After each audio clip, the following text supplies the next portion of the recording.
మీరు ఇందులో కంప్లీట్గా ఏఎల్టీ సిస్టమ్ అనేది ఎలా జరుగుతుంది అనేది చూపిస్తాను. ఇది 1000 లీటర్ల ట్యాంక్. ఇది ఈ 1000 లీటర్ల ట్యాంక్ ఇప్పుడు స్టాగ్నేటెడ్గా 1000 లీటర్లు ఉండాల్సిందే. అందులో నీళ్లు పడ్డా అంతే నీళ్లు బయటకు రావాలి. కిందకి పైకి ఇలా రాకూడదు. తక్కువయ్యి నీళ్లు, ఎక్కువయ్యి, తక్కువయ్యి అలా నీళ్లు కనుక వస్తే చేపలు సఫకేషన్ ఫీల్ అవుతాయి. ఒక్కోసారి తిన్న ఆహారాన్ని కక్కేసుకుంటాయి, ఏదో అయిపోతుందని భయపడతాయి.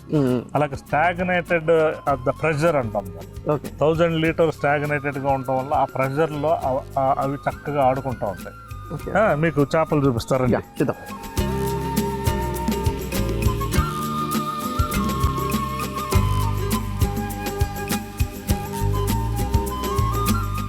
చిన్న చిన్న పిందెలతో ఇక్కడ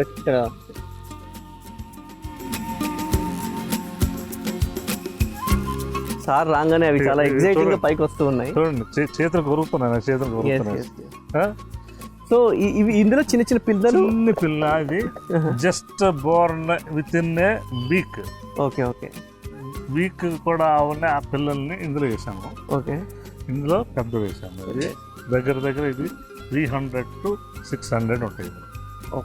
వెయిట్ 600 grams 300 grams అట్లా చాలా పెద్దగా ఉంది. ఇవి చిన్న చిన్న ఏంటంటే ఎవరికైనా మాకు కావాలంటే ఇందులో ఏం చేస్తామంటే ఈ ట్యాంక్లో 140 చేప పిల్లలు ఇలాంటివి వేస్తాం.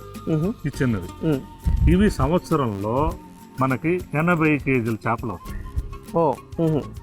దీనికి 3 పూట్ల ఆహారం వేస్తే ఇంకా స్పీడ్గా ఎదుగుతాయి. 2 పూట్ల ఆహారం వేస్తే కొంచెం స్పీడ్గా ఎదుగుతాయి. ఒకటే పూట నాకు అవకాశం ఉందంటే నార్మల్గా ఎదుగుతాయి. అంటే ఇప్పుడు ఫుడ్ ఎక్కువగా ఇస్తే మళ్ళీ వాటికి ఏమి ఇబ్బంది లేదండి? ఫుడ్ ఎక్కువ ఇవ్వకూడదు. ఫుడ్ ఎంత ఇవ్వాలి తెలుసా? వాటి బరువులో 5%, చేప బరువులో 5% ఆహారం ఇవ్వాలి. అది అంతకు మించి ఇవ్వకూడదు. ఇస్తే డైజెషన్ ప్రాబ్లమ్స్ వస్తాయి. తినేస్తుంది అది. తినేసి పొట్ట నిండా తినేసి రెస్పిరేటరీ ప్రాబ్లం వచ్చి చనిపోయే అవకాశం ఉంది.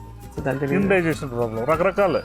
ఇక్కడ మనకు నార్మల్గా ఏంటంటే ఫిష్ 100 గ్రాములు ఉందనుకోండి, 100 గ్రాముల్లో 5% అంటే ఎంత?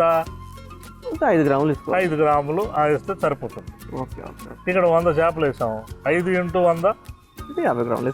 అలాగే మీకు అలాగా రోజు ఆ చేప ఎదిగే కొద్ది మనం ఫీడ్ పెంచుకుంటూ ఉండాలి. ఇప్పుడు దీని ఆక్సిజన్ అనేది ఇది ఏంటంటే నిరంతరం ఎయిరేషన్, ఇది నిరంతరం ఫిల్టరింగ్ అవుతుంది. ఇది ఇలా వెళ్ళిపోయి వాటర్ అంతా ఫిల్టర్ అయ్యి ఇందులోకి వస్తుంది. ఇది కొంచెం స్లో, పిల్లలు పెట్టాం కాబట్టి రెండిట్లో పడుతుంది. వీటికి స్లో పెట్టాము. అది ఎక్కువ ఫ్రెష్ వాటర్ రాకూడదు ఇందులోకి, అంత సెట్ అయ్యే వరకు.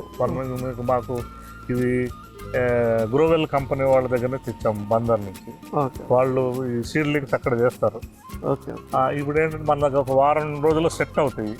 ఇక అక్కడి నుంచి మీరు మన రవి గారు నాకు ఒక 100 పిల్లలు కావాలంటే మీకు ఇస్తాను, మీరు పెంచుకోవచ్చు. ఇక్కడ ఏం చేస్తామంటే 130 పిల్లలు వేస్తాం ఇందులో, అంతే. 130. ఇప్పుడు ఇందులో thousands of 3000 more than 3000 వేసాము ఇందులో. అవి అంటే తీసేస్తాం అవసరమైన తీసి. ఇప్పుడు ఇందులో మట్టికి అంతకు మించి ఎక్కువ ఉండకూడదు, 140 మించి ఎక్కువ ఉండకూడదు. ఇప్పుడు మనం కన్జ్యూమ్ చేసుకోవచ్చు.